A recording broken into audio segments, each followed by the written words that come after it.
Welcome everyone to today's session titled Attaining Work-Life Balance, a Key to Individual and Organizational Health and Success. Thank you, Kayla, and welcome everyone to another one of our PhD psychology webinars. Tonight, we'd like to welcome Dr. Ed Najjar and Dr. John Schmidt, both from the Industrial Organizational Psychology program, who will be speaking tonight about work-life balance. Well, great. Thanks, John. Just a quick little word about myself and Ed, my counterpart, will jump in as well. My name is John Schmidt. I've been with Walden now for, believe it or not, 25 years. I was a part-timer for the first 17 or so years, and then for the last 8 years, I've been full-time. I'm a retired naval officer, and my background is industrial psychology and human factors. So essentially the science of work, or the psychological science of work, both in terms of the mental aspect as well as to some extent the physical aspect, because I also do human factors. While I was in active duty, I did things like design selection tests, and I did accident investigation and design of cockpits for airplanes. And that's about it. And once I retired from active duty, I decided to go back to school, just like a lot of you folks here. And I got another master's degree because I got my PhD way back when, 1987. And when I went back to get a new master's degree, I really concentrated on leadership development, and I did it to get certified as a coach. And so I'm a licensed psychologist in Pennsylvania, but I'm also a certified coach. Ed, over to you. Hey, good evening, everyone. Ed Najjar. I'm also a retired naval officer, and I've been at Walden for about 7 years now, part-time. And I retired from the Navy. I retired from the Navy about 10 years ago. In the Navy, I did a lot of high risk. I was a SEAL. I did a lot of high risk stuff, and I decided to do my PhD in stress and high risk professionals. So I specialize in that. And since I retired, I've worked on oil rigs. I've worked with law enforcement, firefighters, all sorts of different industries, hospitals, doing resilience training. But lately, I've been doing, for the past 5 years, I've been doing resilience training in jails to help inmates to not go back to jail. And I'm also a board certified coach. And it's kind of funny. I go from coaching like a $5 billion company to all the way down to, inmates at the jail. And I think I like doing the jail better. It's more, I shouldn't say that. It's just more rewarding. It's truly more, it's very, very rewarding because these people are at the bottom of their life, and the executives, obviously, they're at the top of their life. So that's a little bit about me. Great, thanks, Ed. Good, next slide, Kayla. So this is a quick agenda, what we intend to cover over the next hour or so. We want to talk about work-life balance and its importance to employees and organizations. A lot of times you just think about work-life balance as being an individual situation. The reality is that when we combine what's happening with all the individuals, it has a pretty significant impact on the companies that they work for. We're going to talk about some of the theories that underpin work-life balance, some of the theories directly related to it, and some that are associated. We're also going to look at some notions about how generational membership has an impact on work-life balance, or how people view it. And then we'll discuss briefly its cyclical nature. We'll spend a little bit of time talking about IO Psych and how IO Psych can help facilitate work-life balance attainment. And in this case, looking at it from the standpoint of what maybe somebody might do as a consultant, or if they worked in the HR department, et cetera, for a company.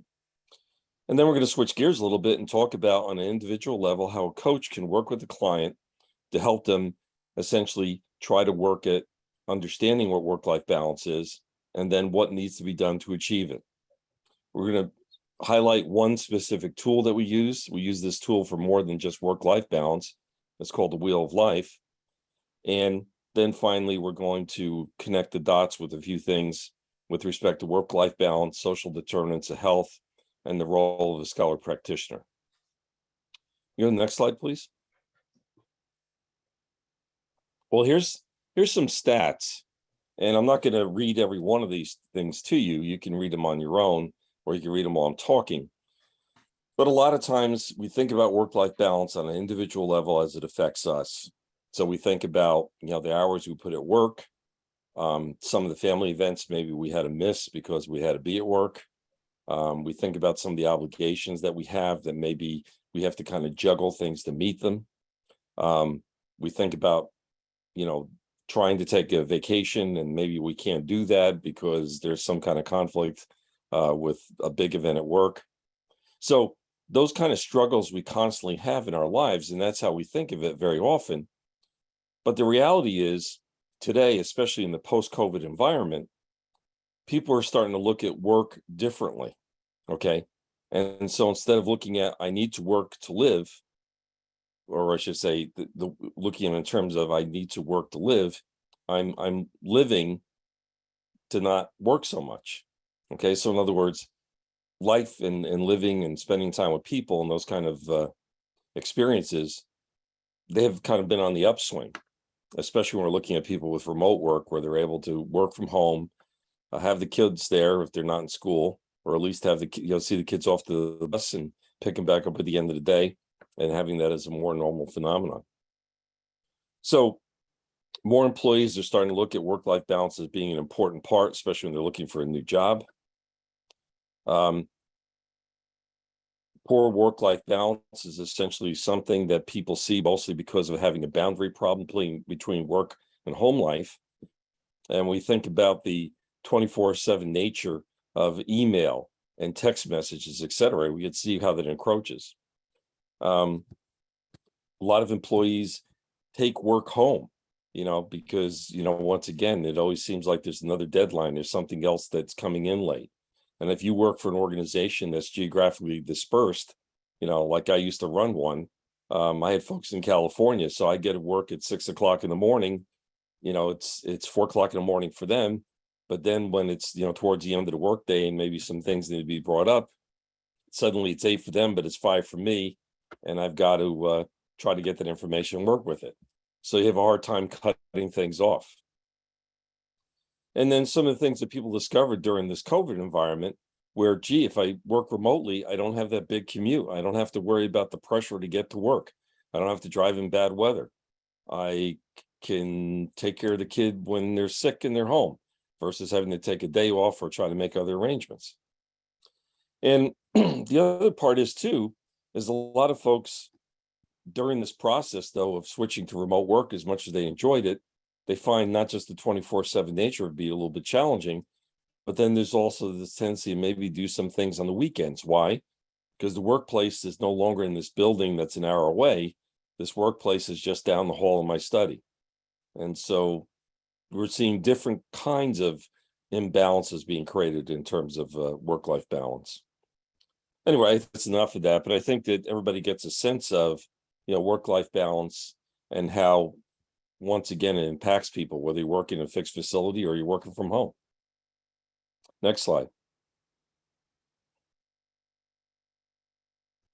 So I want to, go over with you just some basic definitions, and I'm going to ask Ed to chime in as he has some things he might want to add. But work-life balance, if we were going to try to have a definition for it, a working definition, it's achieving fulfilling experiences in different roles that require resources such as time, energy, and commitment. Now, that doesn't mean it's only at home, okay? Because, of course, there's a certain amount of achievement, feeling of fulfillment, et cetera, by being successful at work, having promotions, being paid. I mean, they're all things that are rewarding, all right? But there's other things that kind of get looked at as part of that process. And that definition has changed over time.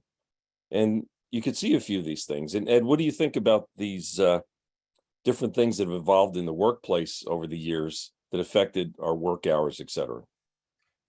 Well, for one, I think the pressure from people around you can affect your work-life balance. The need to keep up with the people that are around you, that can cause you to want to work more, especially at the executive level.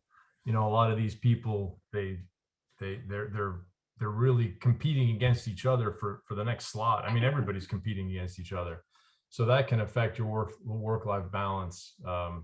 And also, if you want to be a certain way, like John talked about in the previous slide about imbalances, like that creates imbalances, and there's a lot of statistics on certain things. One of them was 25% see work as a major stress, but also 70% of the people work on the weekends. You know, that can cause stress, you know, and stress can be something that you can see, and it's also something that you may not be able to see. But yeah, there's been a lot of things that have affected work-life balance. Specifically technology. Technology is probably the number. If I were to say one thing, it's been the advancement of technology, and sometimes that's a good thing, but sometimes it can be a bad thing when you're at your kid's birthday party and the cell phone rings and it's the CEO of the company, and you feel like you have to pick it up. You know, you have to pick it up to see what's going on. So, John. Okay. And that's great. And then also leads into this notion about some of these changes that we've experienced. And so I can think back, you know, during the 50s and the 60s, you know, coming off of World War II in Korea, a lot of women were in the workforce when essentially more of the male population was at war. So women got more situated in the workplace, and a lot of women weren't necessarily just doing, you know, secretarial administrative type work anymore. They were doing executive work. They're working in plants and factories, et cetera, and establishing, if you will, making a living. And in some cases also, unfortunately, some of these were married to someone who may have passed away in the war, and now they were the main breadwinner. So a lot of things, you know, led to women being more increasingly in the workplace. Now, of course, today it just seems funny to talk about it that way, but it was a significant change. And so now with that, now we're looking at the need for daycare. We're looking at the need for after school programs, those kinds of things. The notion of scheduling, it's always been, you know, just like the movie 9 to 5, or if you work in a factory, it's usually more 7 to 4. But, you know, the fact is people are working in these fixed facilities. There's a lot of capital expenditure to try to maintain these facilities, keep in place. And so they usually have people working 2 shifts that are in a factory mode to keep the machinery moving, the product coming out, being produced. Or if we're looking at, you know, people working in office buildings, you know, whether they're doing accounting, advertising, whatever it might be. Once again, it was looked at as a collaborative function. People had to be co-located in the same spaces to be able to communicate and work with each other. Well, that's somewhat changed now because of technology, as Ed just told you about. And so we have the notion of having flex time. So people are working flexible hours, and if they can't make a meeting because they're in their car, they can just dial in and listen to the meeting and participate. Or if somebody has to be on travel, they could do the same thing. So flex time, flex place, and then also the notion of the kind of work people are doing, you know. So more people are doing what we'll call knowledge work, you know, computer programming, ad campaigns, whatever it might be. Not necessarily everything's tied to manufacturing and fixed facility. And so people are able to be, you know, geographically distributed and be able to still do their jobs. So organizations in the face of all these changes came up with policies to things like flex time, compressed work week, flex leave, shared work, you know, where 2 people are sharing the same job. So all those things pretty much got encoded into different types of policies within organizations. And even to some extent, as we look at like the Family Medical Leave Act, some of these things were even encoded in law. So a lot of things serve to help with work-life balance issues and challenges, but we still got, once again, the imbalance that occurs. And one of the big costs, besides the things I showed you before, is what's the cost to our health. And so now we look at people that essentially have poor work-life balance. It leads to stress. Stress leads to burnout. Burnout potentially could lead to, you know, depression or anxiety. And then you're looking at people being out from work. So it's not just a matter of the physical cost to people, their mental health and their physical health, because obviously stress and burnout don't just affect you psychologically, they also affect you physically. Now we're also looking at in terms of productivity, absenteeism, and turnover within organizations. So there's a cost to the organization. So it's estimated the annual cost of the United States, just in terms of the physical aspects of it, is 125 to 109 billion annually. It's a lot of money, okay? And so the point that we're getting at here is that we could see work-life balance as being a good way of achieving a social determinant of health to essentially increase, health within our society. Next slide, please.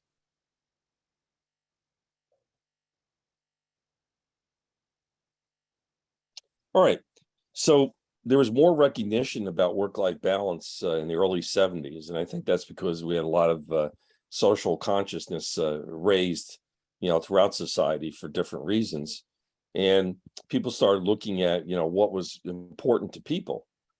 And as they started trying to understand this notion of work-life balance, or what was leading the people maybe to being burned out or deciding to leave their job, they started developing some theoretical perspectives. And what I want to do is I want to work with Ed to kind of touch on a few of these things so that we can have an understanding kind of as a backdrop of what this work-life balance problem is. So the first one is the segmentation integration notion. And what I want you to think about is I want you to think about a continuum. So it's kind of like, with your faucet, on one end, if I, move the handle over, it's hot water. I move it all the way to the right, it's cold water, okay? Well, in this case, one extreme, it's all work, and on the other extreme, it's all family. And the fact is that, of course, unless you're, able to somehow be independently wealthy, not many people can do all life and just stay at home with their family all day. And a lot of people obviously have to go to work, but we can't just do nothing but work because it's going to have a cost, okay? In many different facets and places. So it's a continuum. So the notion with this theory is we want to find that balance in the middle, okay? So it's just kind of, moving something back and forth on this continuum to try to get in the middle so you could achieve balance. So it's kind of like having a balancing board with a fulcrum in the middle, and you're just trying to set that board just right so it balances on both sides.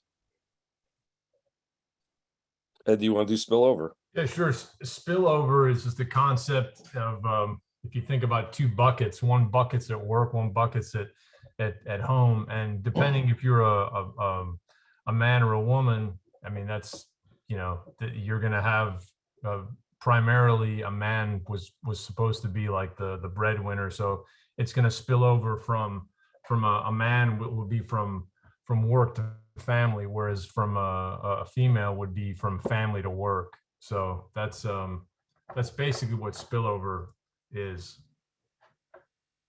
Yeah, and one of the things to also take away from that is a lot of times when and we're talking about, some years ago when we were hiring somebody, the person would go, "Are you a married man?" Or something like that. And then the person say, "Yes." Well, understand that, work comes first, whatever it might be. Or they're hiring a female, and then maybe sometimes they're prejudiced against the female for hiring them if they were married and had a family, because they felt that might take away from them. So you could see, there may be some rationale reason to these theories, but at the same time, though, it also leads to stereotypes. Okay, so that's something that we have to be a little bit wary of. All right, the next one's compensation. And, this is kind of interesting thing, because if you have a deficit in one aspect of your life, you may try to make up for it in another. And we've met some people, for example, that maybe things weren't so great at home, and they put a lot of effort into work, and they not just an effort into work in terms of trying to achieve and to get the job done, but also in terms of social life at work. Or maybe the person isn't married, and maybe their social outlet is at work. So there's some compensation that may occur between the different roles. And it's not necessarily negative, but it's just something, once again, that people recognize as being something related to work-life balance.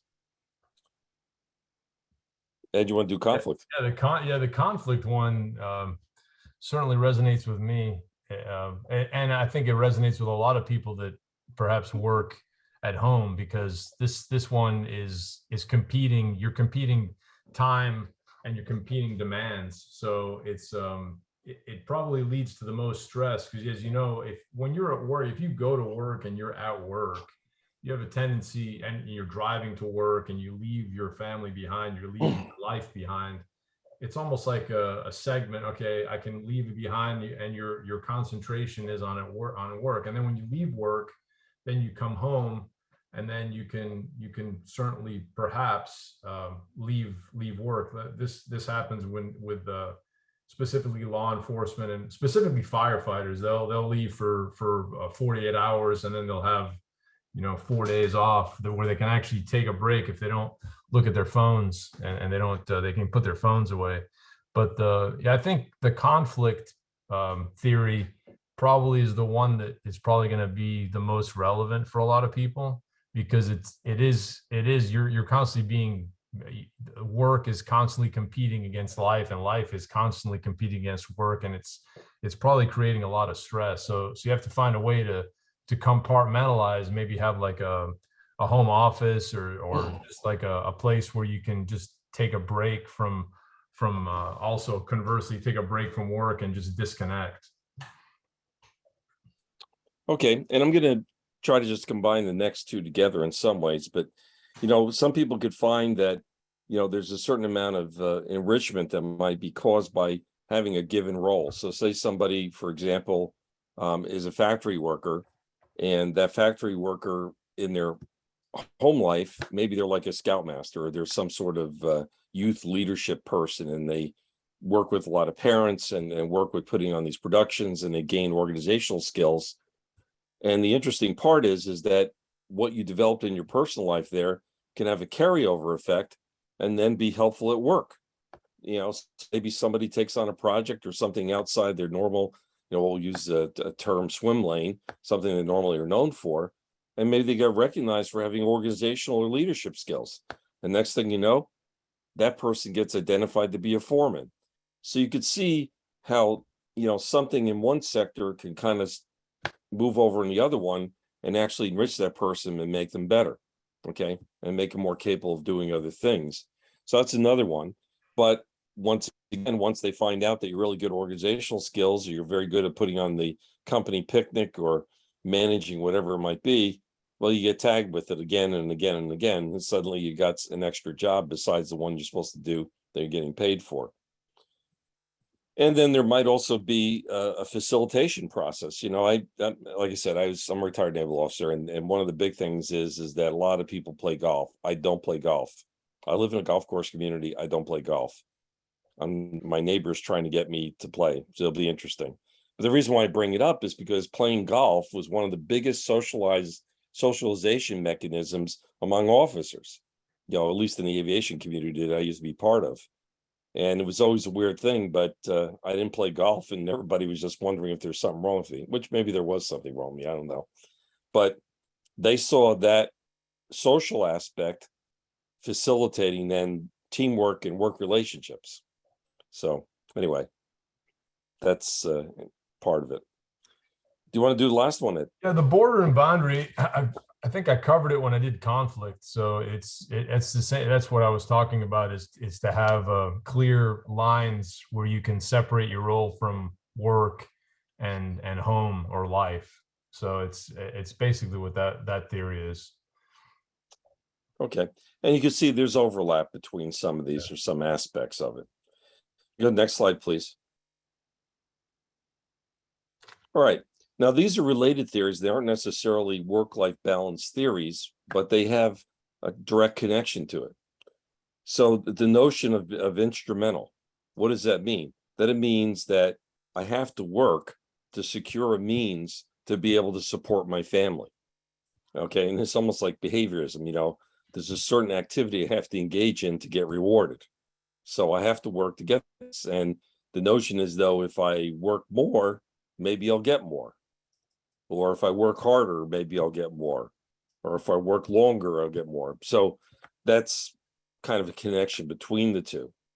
And then the second one, resource strain, that's essentially saying that I'm like a beaker. Okay, so I have 100, milliliters of fluid, inside me. And so now there's a tasker at work, and it takes 25 milliliters out of me, so I fill that up, and now I've got another tasker at work. It takes another 25 milliliters to fill that up, and then I have another tasker, it takes 25 milliliters. Well, if I just used up 75% of my total capacity, there's only 25% left for home, assuming that I just expended all that energy, time, resources, whatever at work. So it's just one of those things that we have this resource conservation theory, which I'm sure some of you might be familiar with, which kind of ties in with that.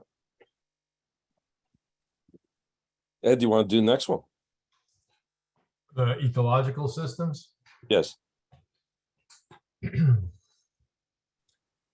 I think it's very similar to the resource drain, where if you look at it from a system itself, like they have a relationship, like work and family. They have certain relationships that can coexist together, and in certain places they can't coexist. Like, for example, we used to have picnics in the Navy, where we would have family would come and to the team and see all the different things, and you have like family day, and then you see like the blend of work and family life together. But then there are certain things where the families were not allowed to come, certain operations and certain things like that. So I think that's what the ecological systems theory is trying to showcase with respect to work-life balance. And the only other tie-in with that is the fact that, there's a natural family system in terms of the different roles and what people are doing, within the family. There's a work system, which is maybe not so natural. It's something that's kind of, constructed more than just naturally occurring, but there is a system there. And then the common pin between the two, obviously, is the worker who's part of the family, who's also part of the work system.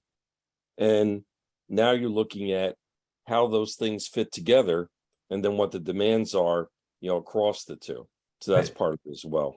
And it also, like, I coach a company that's it's funny. It's a $5 billion family business, and they pride themselves on that work is we're all a family, and they treat their employees very well. I was just coaching an individual today, and it was very interesting. He said, yeah, if this was Amazon, we would have fired this person, but we're keeping them and helping them because anyway, I don't want to bore you with the details, but they didn't bring them up to speed. So that's also part of some businesses will have that family orientation, and some of them will not. So.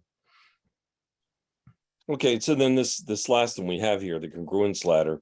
I just want you to think about, how a ladder is constructed. And you got the two different sides of the ladder, and then you got the rungs that join the ladder together. And of course, you ascend up each rung.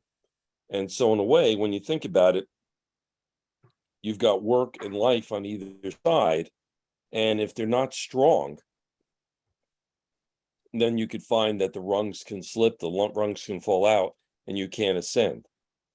So that kind of boils it down. But the fact is, though, as one ascends up that ladder, now you're going from, initial recruitment in a job, retention, being productive, being, having job satisfaction, feeling committed to the organization, bringing profit into the organization and/or career advancement. So you could see how those two things coming together can actually lead the path for a successful employee. But it still boils down to things being strong at work and things also being strong at home. Go to the next slide, please.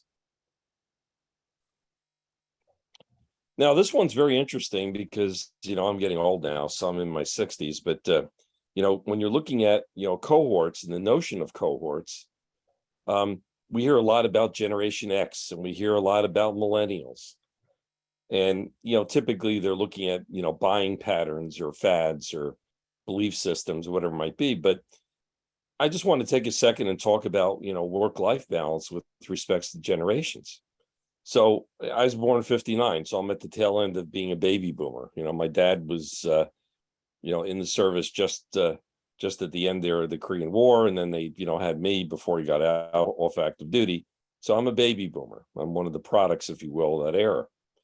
And just like my parents, and my parents all were kids that were born at the tail end of the Depression. Okay, there's a carryover effect. Why? Because people did a lot without growing up. Okay, things were tough. So it really affected how they looked at work.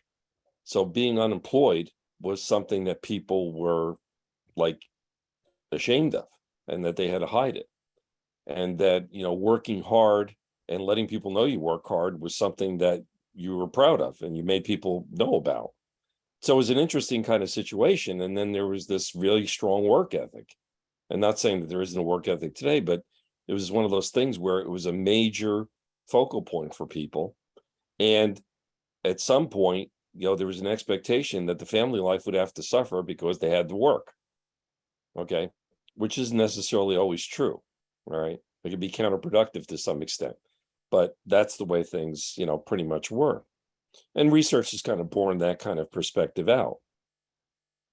Well, Generation X, which is the generation that follows, my generation, and obviously the one of my parents, they were exposed to the notion of, the successive amount of work or total focus on work and what sacrifices people were making and what the impact was on the kids, So now you're looking at the notion of, the latchkey kid where they let themselves into the house and nobody was home. Everybody was working, trying to find ways of entertaining themselves, whatever it might be. And so Generation X started looking at, hey, there's this impact and I really don't want it to happen to my family. So we're going to go ahead and try to carve out time, whether it's on the weekends, whether it's on vacation, whatever it might be, but try to make sure some time's carved out for family time, whatever. And as we move further along to the millennials, work is a part of life, but it's not its main focus. Okay, people are essentially working to live, not living to work. And they're trying to maintain that sort of a lifestyle. And so as you talk to people, and they're, instead of negotiating their salary, and they're looking at how much vacation time am I going to get, and how much pay time off do I have, and what company perks do we have? I mean, they're going to be looking at different things when they're looking at their compensation package when they're getting hired. Okay, is there flex time? Can I do remote work? And then now with the pandemic, a lot of people that were never exposed to remote work suddenly were. Companies to survive are trying to be very creative in generating opportunities for remote work. And a lot of people, once they got a taste of the freedom and the ability, if you will, not having to, drive in the traffic, deal with the bad weather, whatever it might be. And then today, of course, with gas prices, who wants to commute? Well, now you're looking at folks, post-pandemic, even have more so a focus on trying to maintain a good balance. Ed, do you have any comments in general you want to make on that? You're a little younger. Yeah, because I'm just curious, the people that are in this webinar, you look, I'm sure people were born all over the place, in here. But my question is, where do you find yourself? I mean, just because you're Generation X or maybe even a millennial, it doesn't mean that you're going to fit in that exact work, the work-life balance definition. There's a lot of people that I coach that are millennials, but they find themselves like, no, we're like baby boomers. We don't prioritize work-life balance, and we just don't. All we care about is work. And so it's interesting when you're trying to figure out where you stand. I wonder, the people in here, where do you think? Just maybe put it in the chat to where do you identify? Where do you identify yourself? And whether or not you are that generation or not, that'd be great to know too. Yeah, there's a lot of folks are commenting about work-life balance, flex time, juggling all their responsibilities, some of the things we had before. Carolyn Gaskill has her hand raised. Hey, I attended, I know you guys probably know what DC Pass is, but I attended a webinar today, and an interesting perspective on this was, excuse my husband, the door in the background, but an interesting perspective on this was, with the post-pandemic, there were a lot of people that are just now knowing work in general for the first time, and they never learned what it was like to work in the workplace.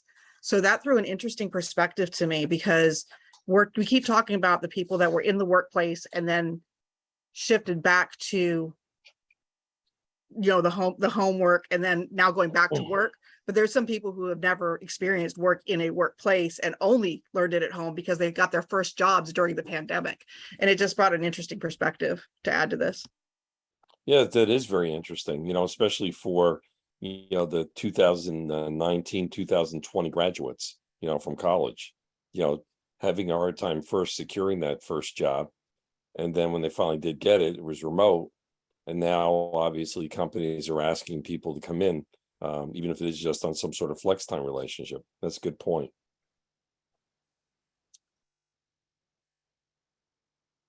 So we have some people, kind of, there you go. John Agnew says Generation X, but I feel like a baby boomer mindset. Okay. So he's an old soul, I guess. Okay, go to the next slide, please.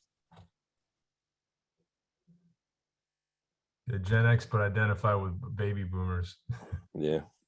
So one thing about work life that I think is very important for us to know, and then I'll get into our, follow-on discussion talking about the wheel of life, is the fact that work-life balance is not something you just do once and it's done. So I want you to think about your tires. A lot of times we buy a brand new set of tires, and then the person the tires get balanced. They put some weights on the side to make sure that they're properly balanced so you have even wear, right? But as we go through, driving, especially on some of the roads that I have to go on once in a while, you hit a pothole, all of a sudden one of those weights get wrenched off the car, or maybe there's the camber on your tire goes out a little bit or something. Well, we have to get the tires rebalanced once in a while. We have to rotate tires.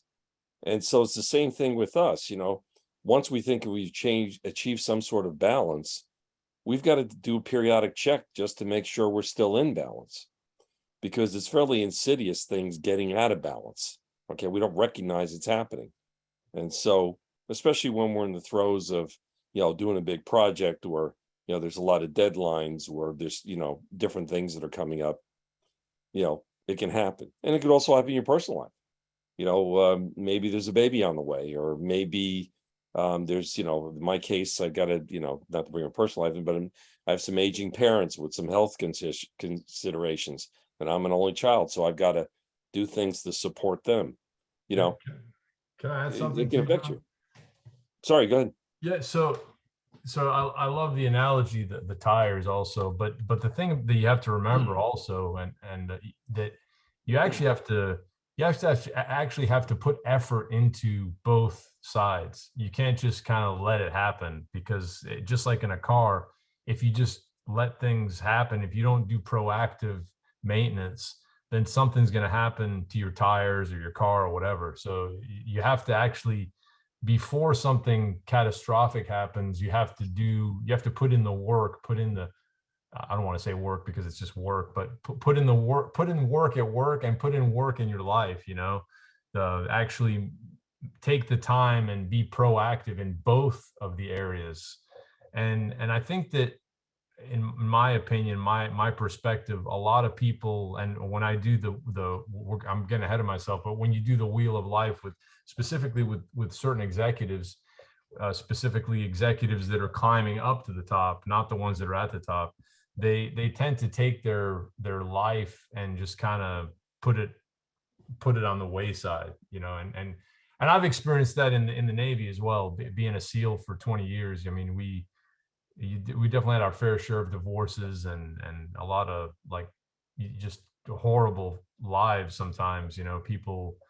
Anyway, it takes effort, and it takes work to work on your life as well as work. And I think people tend to, especially the ones that were in the chat room going, I'm a baby boomer, I identify myself as a baby boomer. I challenge you to take that same effort that you put into your work, and then apply that as well in your life.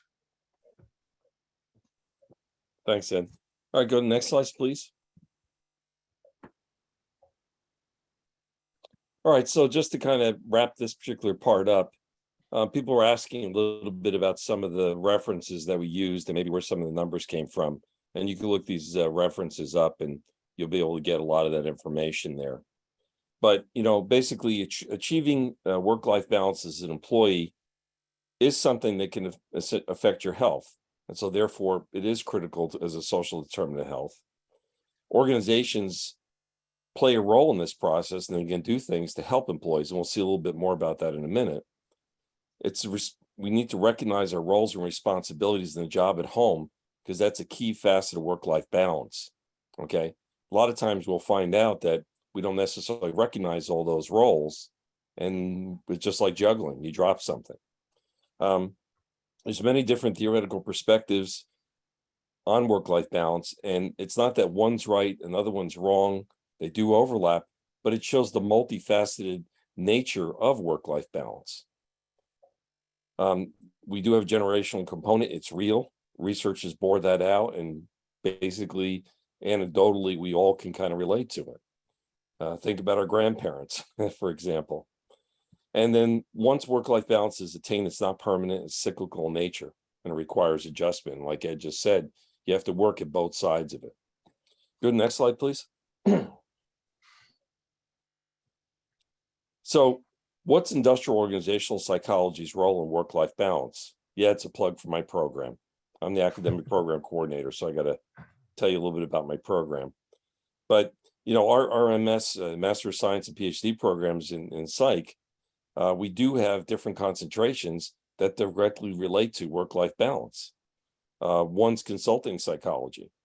That's where a psychologist is brought in by an organization. You're either an internal or external consultant, but you're brought in and you may use surveys to try to diagnose what's going on in organizations. So say there's a turnover problem, or say that you have a high number of absenteeisms, occurring.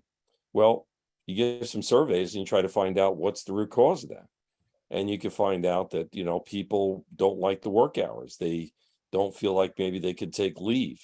They find it very conflicted about having to maybe work on weekends. Some of that stuff can be borne out by a survey. And then based on that, you could bring the information to leadership, and then leadership can develop policies and make some changes to adjust to that.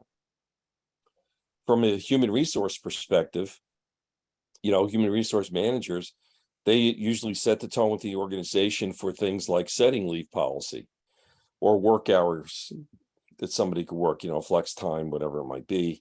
They're also the ones that set up things like, sick leave programs or ability to donate leave to another person, as well as, alternative arrangements for doing work, whether it's shared work or maybe remote work.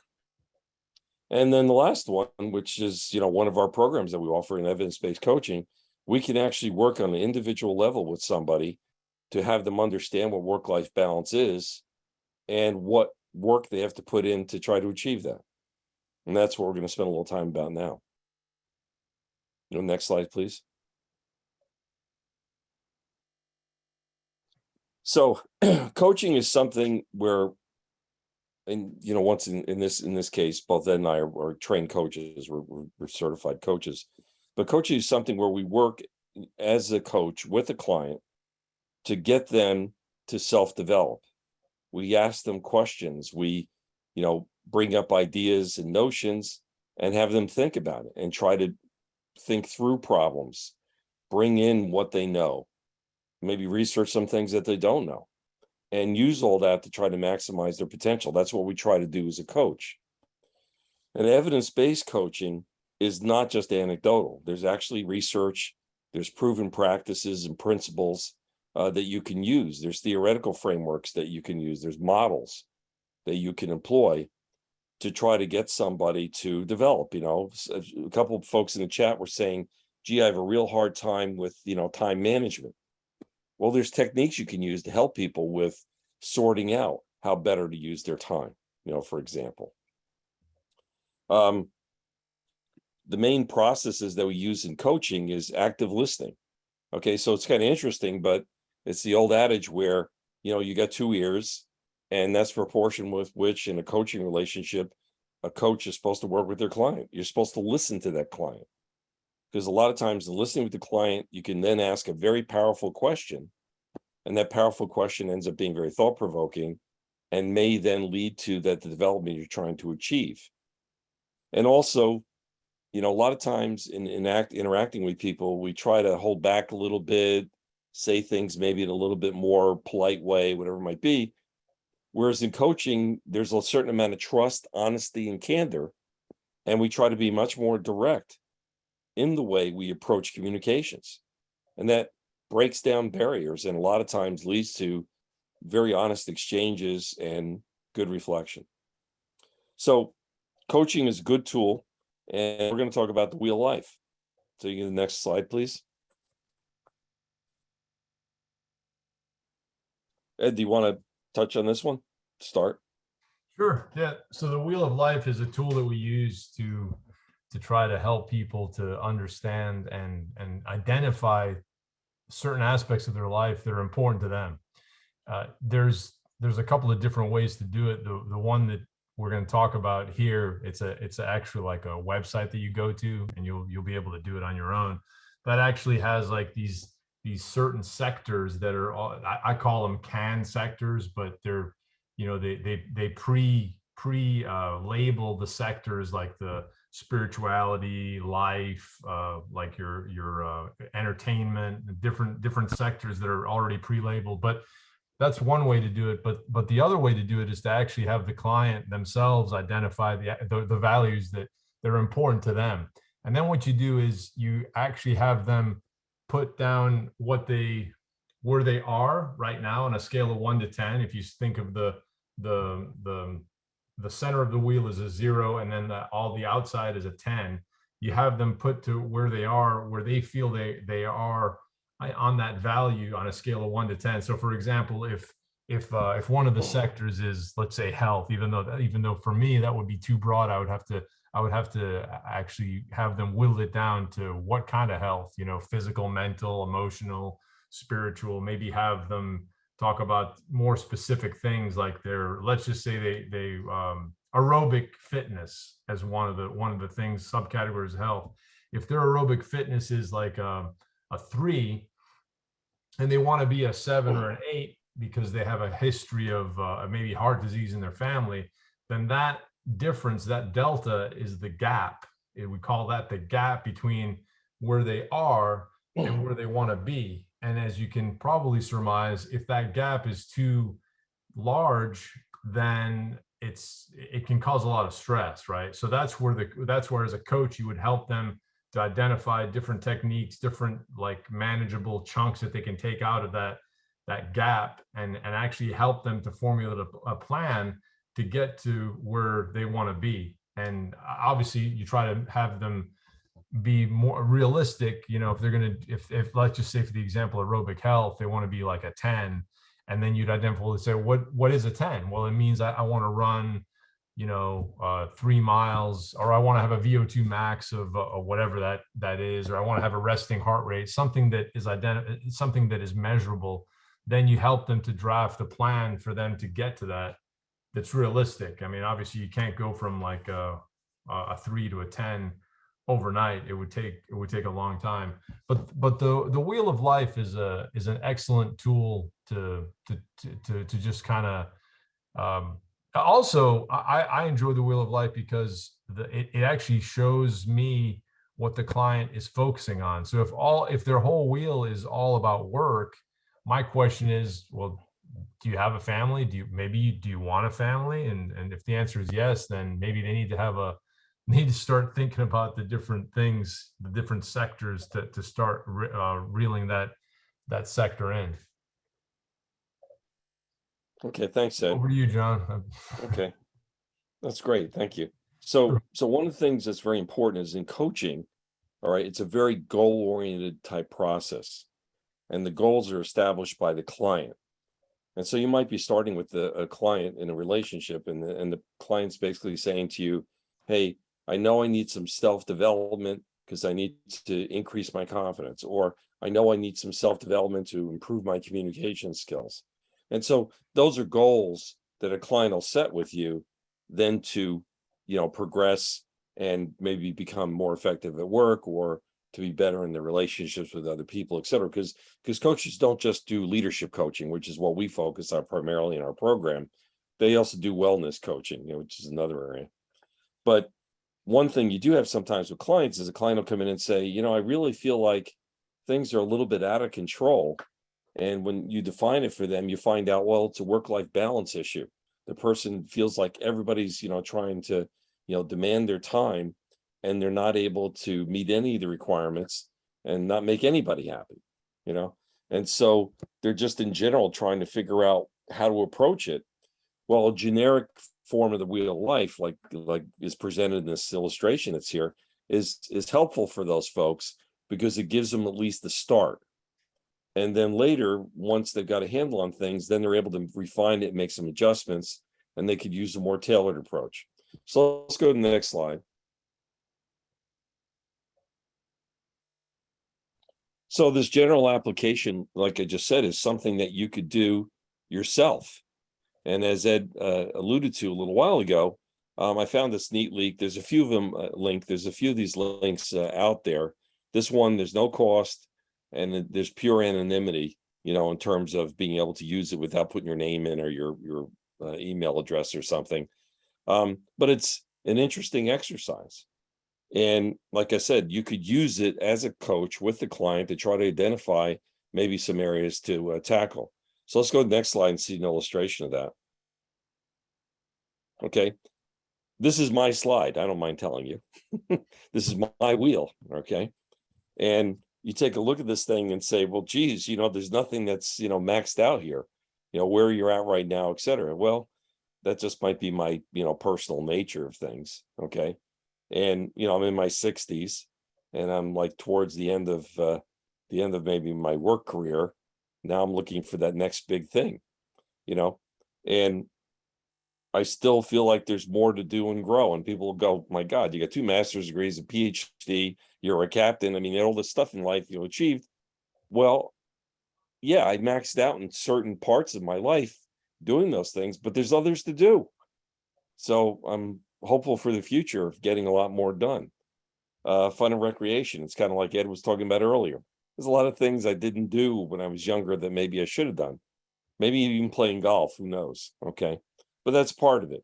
And so it's one of those things where you rate yourself where you are now, and you have to be honest in doing this. That's one of the problems. A lot of times people are not honest with themselves. And it might be in this case, maybe I was too honest, or maybe it was too conservative, or whatever with the measures, but you got to be honest with making the ratings. And then you also have to be honest in terms of what the potential is, what you could possibly reach. Okay, I'm 63 years old. I'm in pretty good shape, but I'm not going to be running marathons next week, and I'm not going to be an Olympian. It ain't going to happen. It didn't happen when I was in my 20s. It's certainly not going to happen now. So there's certain limitations that you may find there. Okay. Physical health, it might be one thing in terms of being in shape. Physical health. Okay. I want to maximize how long I'm going to live in a good state of health. Okay. But there's certain limitations. Once again, when you're starting with an old car, it's not going to end up being, turbocharged. Okay. At this point. So I think you get the gist, but it's a good exercise to go through. And like I said, and if you do honestly, you might actually find some things out about yourself just by doing the exercise. Okay, can you go to the next slide, please? All right, so then we have the targeted application, okay? And as Ed already alluded to before, the targeted application is where now you're working with the client to not just use the set goals, but to actually find what those different domains, those areas are, okay? And so Ed's already stepped you through these a little bit, but Ed, if you wouldn't mind just kind of running through one more time, I think a little repetition might be good on this.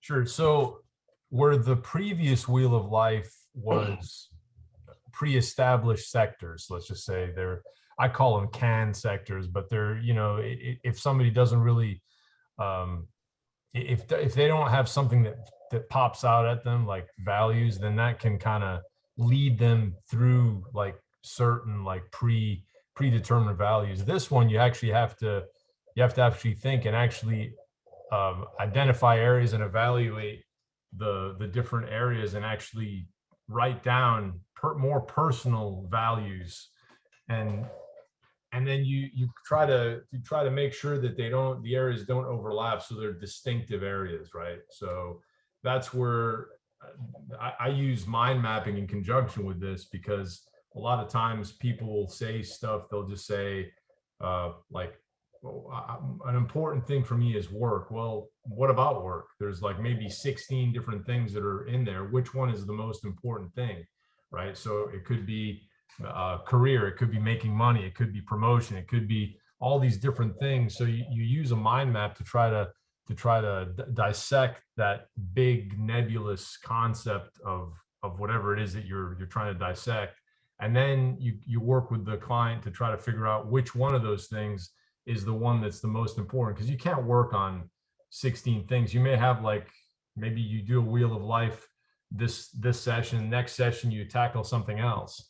So so next you have them rate the whatever that value is. Let's just say it's promotion, right?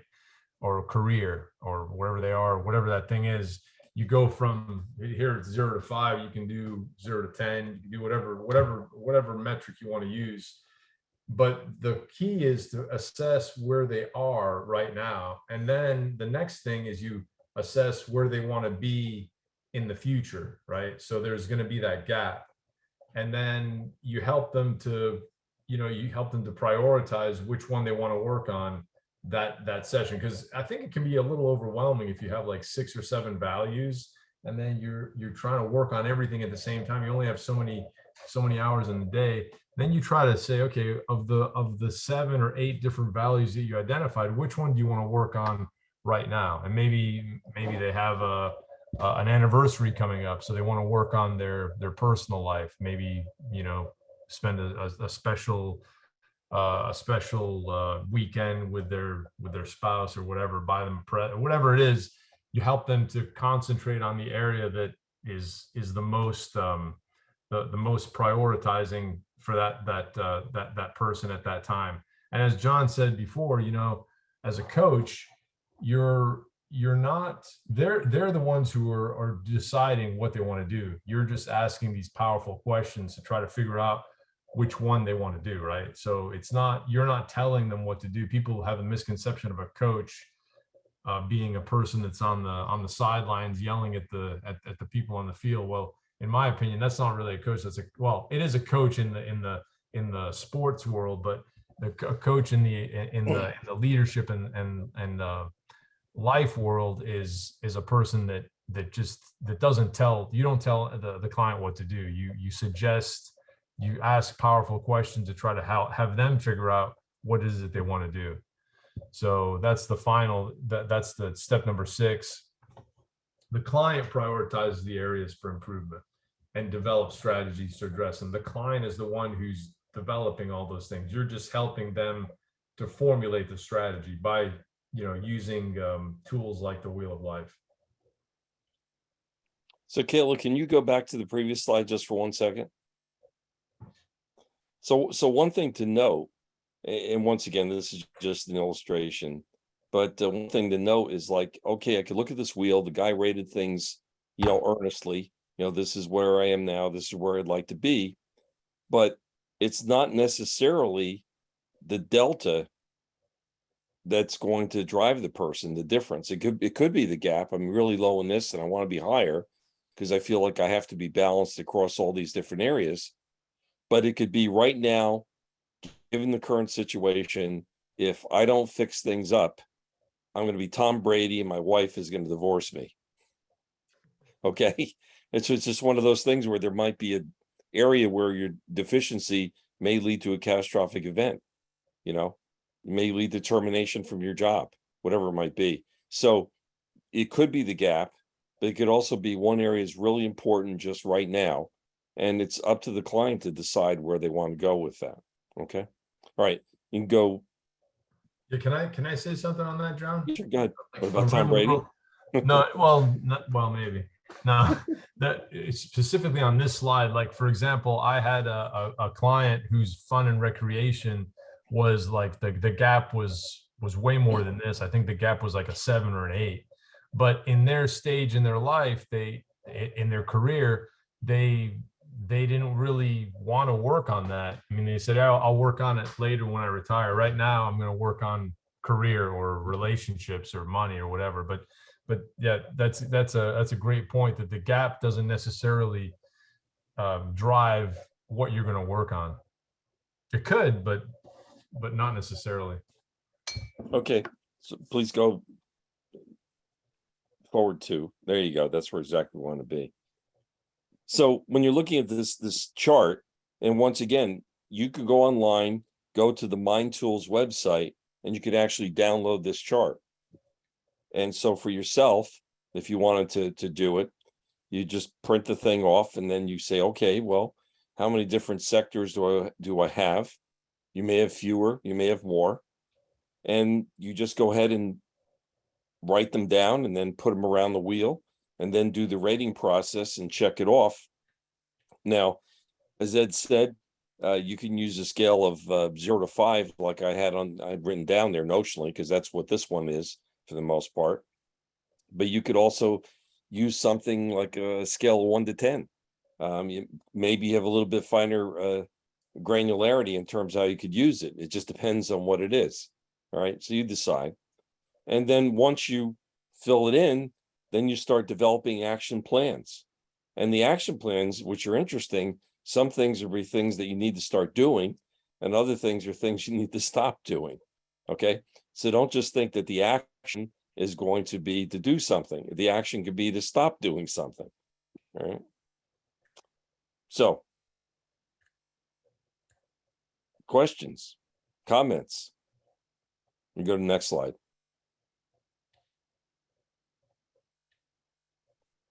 So, in kind of closing things out, all right, you can see there's a scholar-practitioner perspective that we can take here. You know, I'll talk about scholar, and Ed will talk about the practitioner. But as a scholar, you could see that there's underlying theory in terms of work-life balance, what causes it, and how to make adjustments.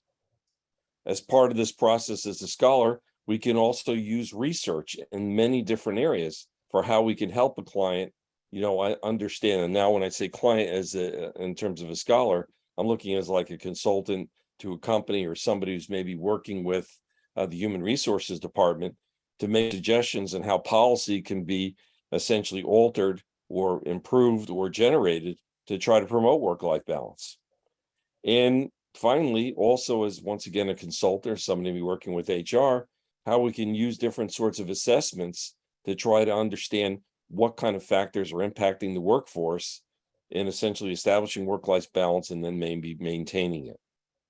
Ed, do you want to cover the practitioner side? Yeah, sure. So the practitioner side is it's exactly what it is. You're actually putting the theory into action. So it's, you know, using assessments to try to figure out, if you're a consultant, try to suggest different work-life balance interventions, like John mentioned before.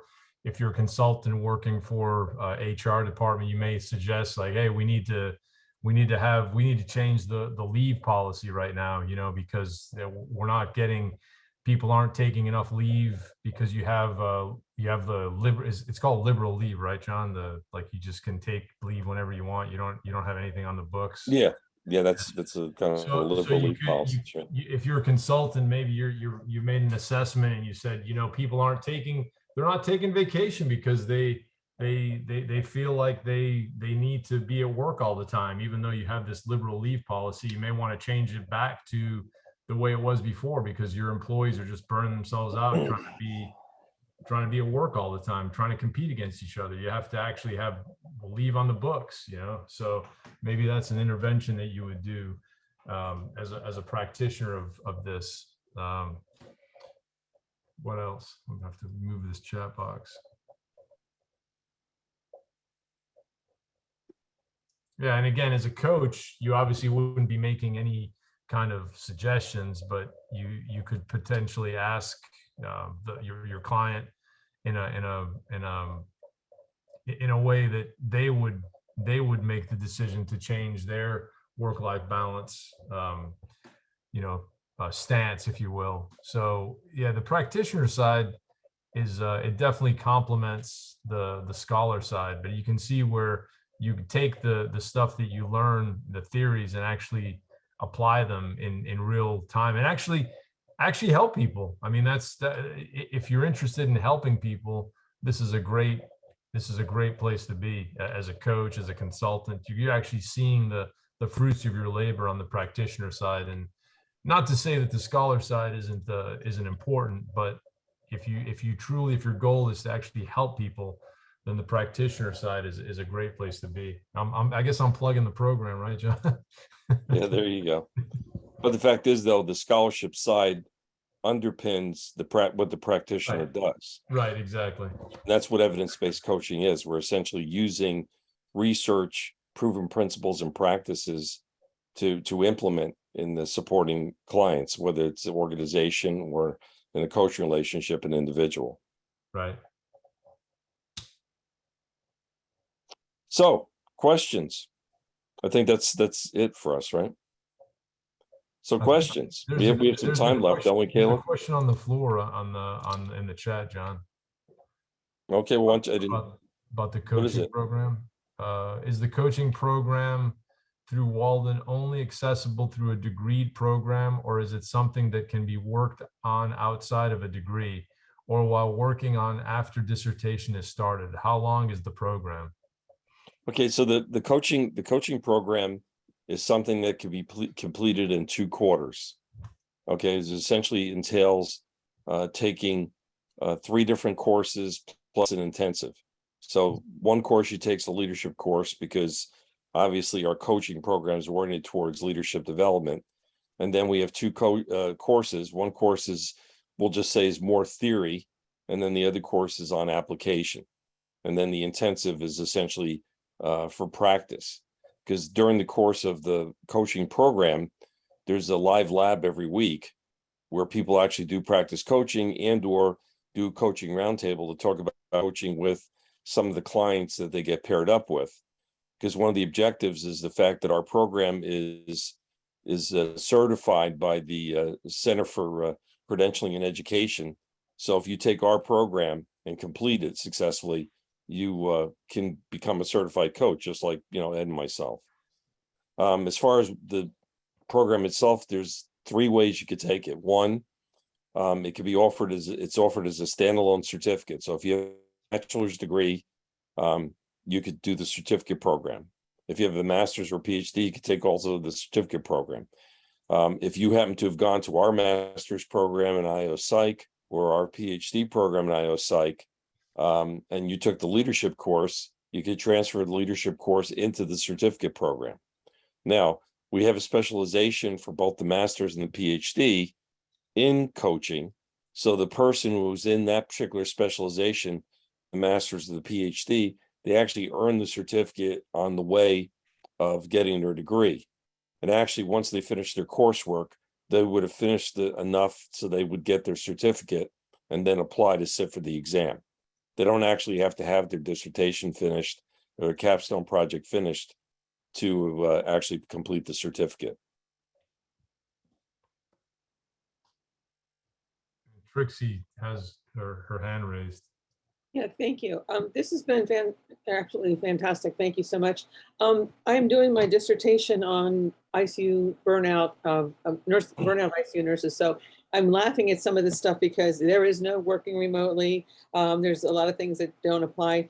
But it's kind of interesting because when you talk to this, I'm actually started looking into coaching because there's so many nurses that are really, really struggling. And I think that could be my niche, so to speak, because I came from nursing and transitioned into psychology. So it's actually interesting that you offered that information. But I hope everybody listening will put their health as a priority because nurses are leaving the profession in droves. And because there's only one way to have work-life balance as an ICU nurse, and that's to leave. And it sounds horrible, but right now that's where the industry is. And I hope my dissertation can contribute a little bit to that. But my work-life balance got a lot better after I left bedside nursing, but that's who's going to be there to take care of the patients. We've got a problem in this country. And the more I study and work on my dissertation, the more scared I get because Yes, Dr. Agnew just put in physicians is absolutely. Healthcare in general in the United States is broken and it's collapsing. So please put your health as your top priority because, yeah, anyway, thank you again. This has been a phenomenal presentation. Just to clear things up, Trixie, I think it's great that you want to go into coaching nurses and in the hospital profession, but just to clear things up, for those of you out there that are also thinking of doing that and you have no experience at all in nursing or being a doctor for that matter, that's actually perfectly fine, because it really doesn't matter as a coach whether you have experience in the industry or not. I mean, I coach an industry that I have no idea, absolutely no idea what I'm doing in the industry, but I'm a certified coach and I have experience, and that helps you. Actually, it gives you an advantage if you don't know anything about the industry, because you're asking questions that are very that are honest and non-judgmental. You don't have the bias that you have if you know something about the industry. So it actually gives you an advantage not knowing something about the industry if you want to be a coach in that industry. Interesting. Is there any other questions?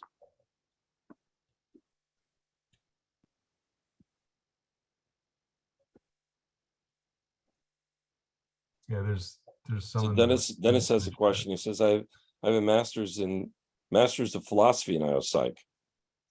Okay, well, it's actually a Master of Science in Leadership Development Coaching. Currently in the proposal stage, what would be my next step to become a certified coach through Walden? So, Dennis, do you took the EBC sequence? You can go on Mike if you want to. I mean, to ask directly, but did you take the evidence-based coaching program? And Carolyn, you also have a question, so you can go on mic as well if you want. Thank you, Dr. Nazir. Dr. Schmidt, I just got a question. We had talked before, and I am getting ready to start my dissertation process, and I'm not sure if I really want to do that coaching as we talked about before, but if I were to decide somewhere a year down the line as I'm going through my dissertation stuff, do I have to wait till I complete my dissertation at that point, or can I jump into the coaching maybe like next summer or something like that if that's what I decided to do? Or do I have to be completely done? In other words, can you be working on your PhD and your dissertation and progressing along and say, you know what, I need to take I'd like to take a leadership course while I'm doing this and just finish and do that program? Or do I have to wait till I'm completely degreed? Okay, so the only side note with this is that there's certain policies. So for example, if you're receiving financial aid, okay, for your education, okay, and you don't need to answer. I'm not trying to get into your personal No, it's fine. situation. But if you're essentially using financial aid, the problem is that you have to take the prescribed coursework for your degree program. You can't take additional things under that umbrella. And so very often students then would have to like finish up and then take it later. But if it's something that you're self-funding, then it's 2 or 3 courses. It just depends on if you took your master's degree with us or not. I'm talking about an IO. Okay. So that's the only thing. And there's some of the other, I think, clinical psychology, forensic, and I even think the general psych program, there are students that sometimes take the leadership course, so that's a course you could take, obviously, as one of your electives if you wanted to. Okay. I appreciate that. And I'll probably reach out to you to talk to you a little bit more about that path, if that's okay sometime. But yeah, my phone number. Yeah, I'll put my I got phone it. number. Yeah, okay.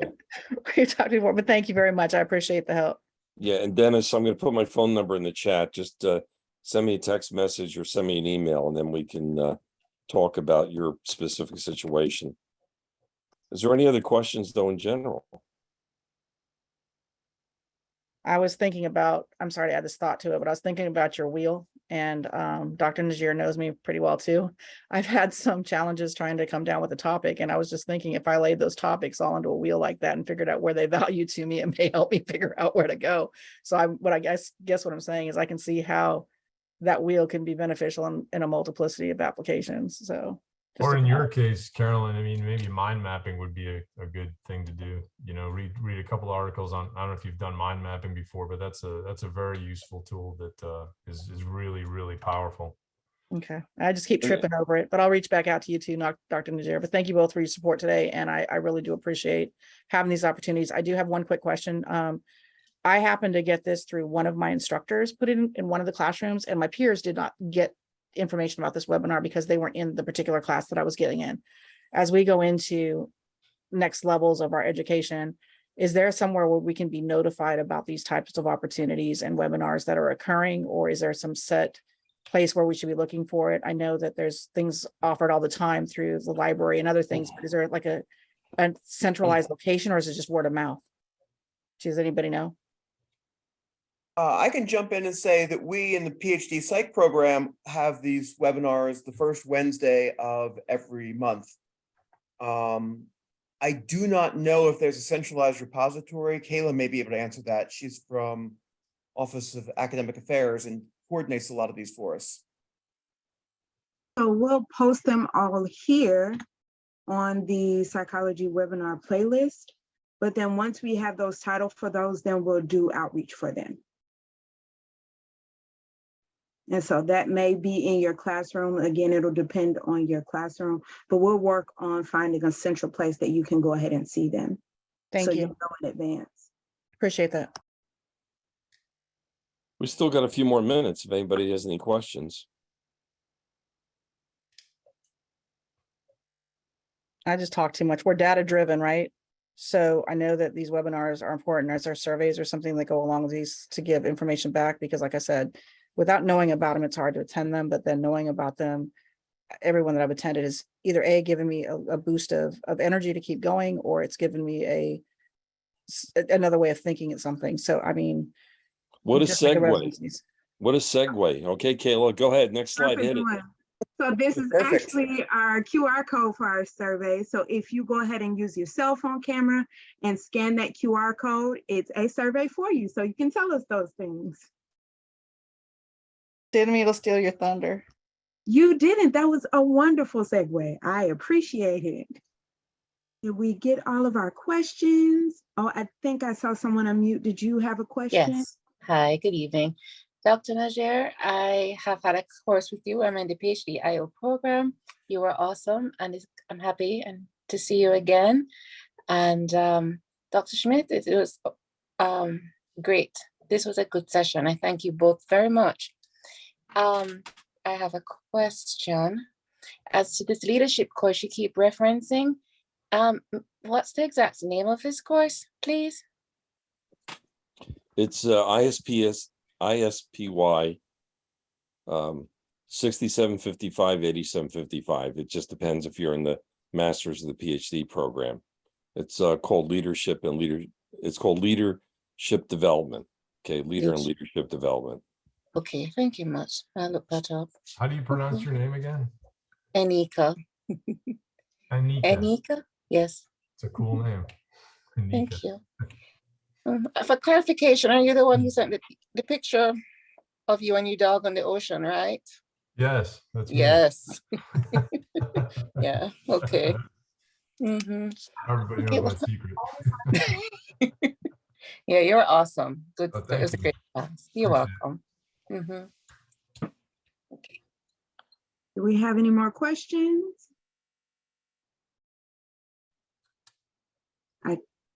I believe we have answered them. We want to thank our presenters for giving such a wonderful presentation. And again, please don't forget to complete that survey. That helps us out a lot. Enjoy your evening, everyone. Thank You you so much, too. everyone, for Thank you, coming. Kayla. Thank you, John. Thank you, Ed, for presenting and sharing your experiences. Thank you, everyone. Thank you Thanks, so much. everybody. Have a great night. Thank you.